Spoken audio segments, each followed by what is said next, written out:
You want to be a feminist, eh? No. And unless you're Canadian, miss, you shouldn't be using the word a.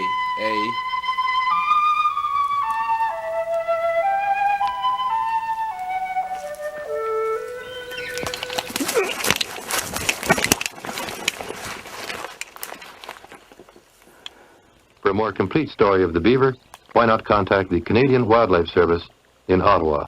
You want to smash the patriarchy right in the face and I can't smash stuff that doesn't exist. dismantle all spheres of oppression in women's everyday lives? What, you mean like the pay gap, where women on average work less than men, but expect to earn about the same amount of money because vagina?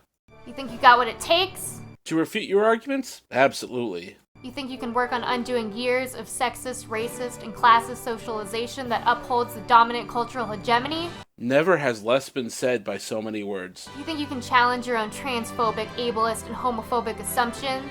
No, because you're coming for my penis! You think you have what it takes to be a feminist? What, accept shitty studies because they happen to agree with my own personal bias? Okay, then let's do it. Is that consent? I mean, I can't tell anymore with you people. And I'm replying on a Friday too. Squee! In mainstream discussions of feminism, a lot of the time feminism will simply be defined as a movement that aims for social equality between men and women. And we all know that's bullshit. And while feminism encompasses this at a very basic level, there are a lot of concepts and terms that are relevant to feminism that I think are really important to know. Yes, like the core concept that you're a man, you need to shut the fuck up, and you don't really have a valid opinion because you're the oppressor, asshole. There are a lot of surface level definitions of patriarchy that you can Google, but I think the simplest and the most practical way to define it is using a sociological approach. Isn't that interesting? There's a lot of surface definitions. To those in the know, this is actually code for I'm going to provide a definition of a word that you couldn't possibly argue with, and then later in the discussion, what I'm going to do is I'm going to change out the meaning of that word for something completely different and hope you don't notice. So, patriarchy. A social system in place in which masculinity is valued over femininity and men are considered dominant to women. It's important to note that people of all genders are negatively affected by the patriarchy, and it's not cool. It's not cool. What you fail to point out is why is there a patriarchy in the first place? Why is it that men were elevated to positions of power? And to do that, you have to look at history. Now, for the majority of our species' time on this planet, it's been a really, really difficult time. We've had to fight other humans for food, we've had meager resources, and we've been killed by disease. And through all this pain and suffering and death, it was the women that were protected because one man and 100 women can repopulate the village. One woman and 100 men cannot. And because it was men who had to pay with their lives for the decisions made by the village, it was men who held the power within that village.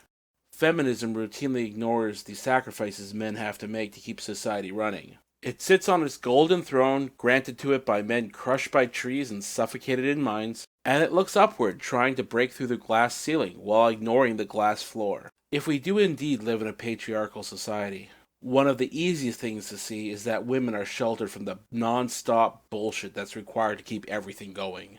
And why do men allow this to happen? Well, because it's our privilege to do so.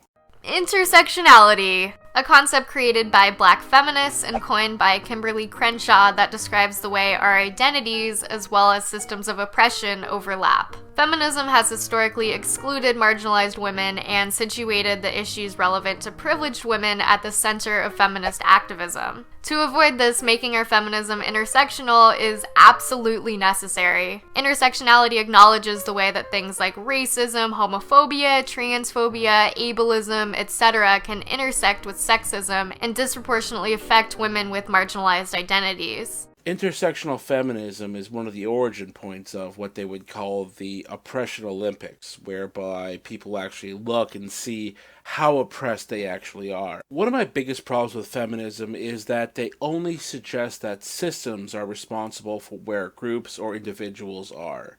They totally deny any sort of personal responsibility. For example, why is it that Asian men, on average, do better on SAT scores and earn more money than white men? Is this evidence of some pro-Asian male bias, or is there other factors at play? We have to remember that just because two groups might have some differences between them does not automatically make it oppression.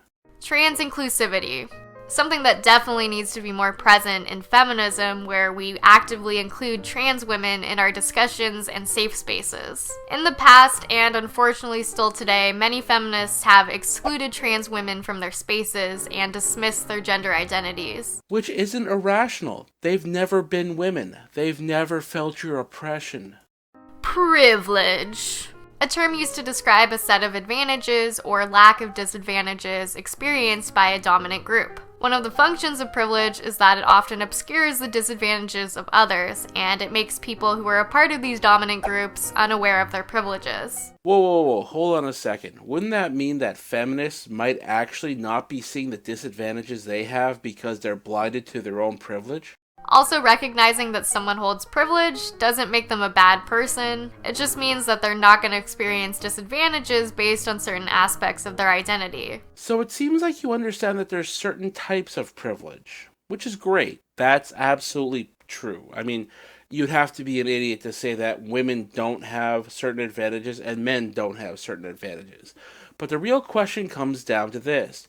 How have you measured up all the privileges that women have and all the privileges that men have, and therefore determine that women have less privilege overall than men? Gender roles. A set of social and behavioral norms that are considered appropriate for men and women. They almost always adhere to the gender binary when viewed in Western culture. Yeah, it totally couldn't be that men and women have different wants and desires, and these put them into positions that tend to be more masculine and feminine. I mean, that's just crazy talk. Sex positivity. An idea within certain types of feminism that views sex as, well, positive. It emphasizes things like sexual freedom, consent, and women's pleasure. Sex positivity acknowledges that women live in a culture that simultaneously views them as sex objects, but also forces them to repress their sexuality. And why are women viewed as sex objects? Do you know? Maybe it's because it's women in today's society, not men, that control sexual contact. Rape culture. The normalization of sexual assault in society. Literally, this term just describes societies where there's a high prevalence of rape and sexual assault. Hey, can you help me out with this, Carl? Bullshit. No, it's not about an unacceptably high rape rate. It's about this idiotic concept that somehow, magically, that if people joke about rape, or if they ask victims about what they were doing when they were getting raped, that this somehow causes more rapes to happen. It's a culture of rape. You're causing rapes. Sexual harassment. Bullying or coercion of a sexual nature. Sexual harassment is always unwanted and often subtle in nature. Hey baby, we've been together for 3 months and I feel really, really close to you. And I think, we really should just take this to the next level. Ah! Sexual harassment! Internalized sexism. The involuntary internalization of sexist attitudes and beliefs present in society. This is why we see a lot of women embodying sexist attitudes about other women and even themselves, and why we see the existence of girl hate. Also code word for, you disagree with me, so you must have something fucked up about you. Bodily autonomy. The idea that you should have control over your own body. This can encompass reproductive rights, such as access to safe and affordable abortion and birth control, as well as the fight to end sexual violence and rape. Except for men not to be trapped when their girlfriend goes over and starts digging for white gold in a discarded condom one Valentine's evening. Yes, that was oddly specific. Body positivity. At its core, it's the idea that we should love our bodies, whether they be dark, light, thin, fat, abled, or disabled. No, it's the movement to shame anyone that has any sort of negative perception with someone else's body. I mean, we couldn't possibly look at a fat person and go, ew, that's kind of disgusting, they're kind of fat. I don't know if I like that crotch rot smell. I mean, having opinions about stuff that hurts other people's feelings, that's completely immoral. Okay, so I know that this is only the tip of the Penis? iceberg, Fuck. and there are so many other important terms that deserve to be discussed. I think you mean to say disproven. Thanks again for watching. If you liked the video, please share, comment, or subscribe. Have a good one.